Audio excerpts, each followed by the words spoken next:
Afin d'arrimer la presse béninoise aux exigences actuelles, il a été entrepris depuis le 10 décembre 2021 la relecture des textes régissant les associations fêtières, à savoir le Conseil national de patronat de la presse et de l'audiovisuel, l'Union des professionnels des médias et ceux relatifs à l'ODEM, à la Maison des médias et autres. Ce 3 mai, date consacrée à la célébration de la Journée mondiale de la liberté de presse, a été choisi pour transmettre à qui de droit le rapport du comité de relecture des textes de l'Assemblée spéciale des bureaux du CNPA et de l'UPMB.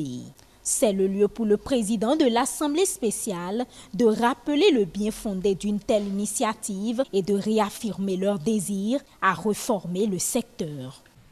Comme je le signifiais à l'installation du comité, il était nécessaire de relire ces textes. Il ne s'agit pas de saper les bases de la maison, encore moins de faire mal.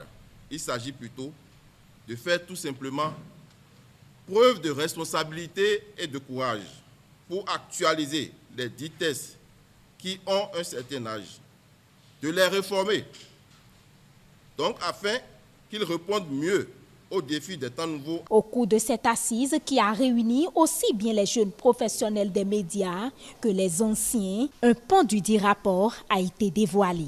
En ce qui concerne le CNPA et l'UPMB, nous avons proposé que les postulants aux différents postes du bureau directeur soient interdits de tout autre mandat des organisations des médias, fêtières ou non.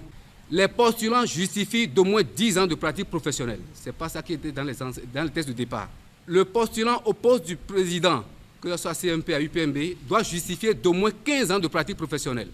Saluant les différentes propositions et suggestions du comité, l'ancien conseiller à l'ARAC, Agapit Napoléon Maforican, a exhorté les responsables de l'Assemblée spéciale à ne pas se réjouir de sitôt. Il a par ailleurs invité les responsables à impliquer la haute autorité de l'audiovisuel et de la communication. J'ai pris un peu par là, à Paul est là. Nous partagions lors des États généraux de 2002 tellement d'optimisme. Et bien après, à l'application, il y a beaucoup de blocages. Des blocages naturels, humains, inhérents à l'action humaine. Alors, tout ce qui est dit, n'oublions pas que ça s'applique aux hommes et ça s'applique à l'entreprise de presse. Donc, entreprise au sein du droit au HADA. Donc, nous sommes dans un environnement juridique qu'il ne faut pas oublier. La HAC, c'est le choc de la liberté de presse au Bénin. Article 24 de la Constitution. Quand je parlais de cadre juridique, le seul organe qui peut nous aider aujourd'hui, c'est la haute autorité et c'est une institution de la République. C'est la haute autorité de l'audiovisuel de la communication. On ne peut pas bâtir dans du durable sans le soutien de cette institution fêtière créée par notre Constitution. Pour les responsables de l'Assemblée spéciale, des bureaux du CNPA et de l'UPMB, c'est la révolution de la Maison des médias qui vient ainsi d'être lancée à travers la remise officielle du rapport du comité de relecture des tests de fonctionnement des organes de gestion des médias du Bénin.